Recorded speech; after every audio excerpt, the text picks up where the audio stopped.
Amit Shah, the nasty home minister, the naughty home minister.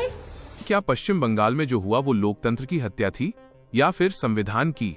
क्या ये सिर्फ ED का एक छापा था या फिर 2026 के चुनावों से पहले का सबसे बड़ा डेटा वॉर? आज हम बात करेंगे उस लैपटॉप की जिसने ममता बनर्जी और मोदी सरकार के बीच आर पार की जंग छेड़ दी है। 8 जनवरी की सुबह कोलकाता की लाउडन स्ट्रीट में ईडी की टीम दस्तक देती है, लेकिन ये छापा किसी नेता के घर नहीं बल्कि प्रतीक जैन के ठिकाने पर था। प्रतीक जैन यानी वो शख्स जो आईपीएसी के सीनियर डायरेक्टर हैं और ममता दीदी का पूरा चुनावी कैंपेन मैनेज करते हैं। लेकिन असली ड्रामा तब शुरू हुआ जब खुद मुख्यमंत्री ममता बनर्जी वहां पहुंच गईं और ईडी के अफसरों पर ही चोरी का इल्जाम लगा दिया। ममता दीदी इस रेड को बार बार वाटरगेट स्कैंडल कह रही हैं।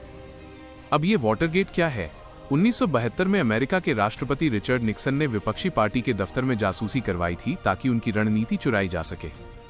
ममता का आरोप है कि मोदी सरकार भी वही कर रही है, एजेंसियों के बहाने टीएमसी का चुनावी प्लान और डेटा चुराना चाहती है। अब आप सोचेंगे कि एक लैपटॉप के लिए इतना हंगामा क्यों?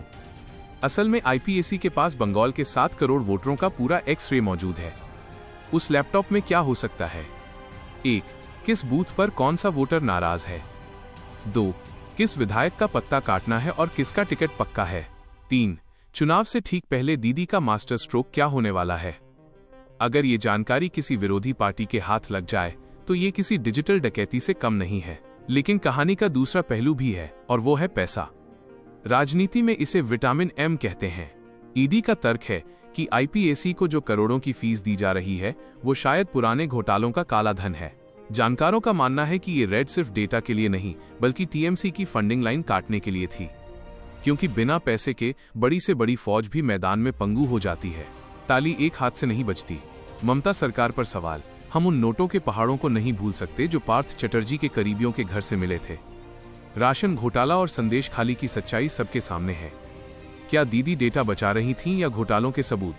ईडी और केंद्र पर सवाल। रिकॉर्ड बताते हैं कि पिछले 10 साल में ईडी की 95% रेड सिर्फ विपक्ष पर हुई है। और वो वॉशिंग मशीन वाला सवाल आज भी कायम है कि शुभेंदु अधिकारी जैसे नेता बीजेपी में जाते ही जांच के घेरे से बाहर कैसे हो जाते हैं। बंगाल की ये जंग अब करो या मरो की स्थिति में है। बीजेपी के लिए बंगाल जीतना साख का सवाल है ताकि वो हिंदी बेल्ट के बाहर अपनी ताकत साबित कर सके।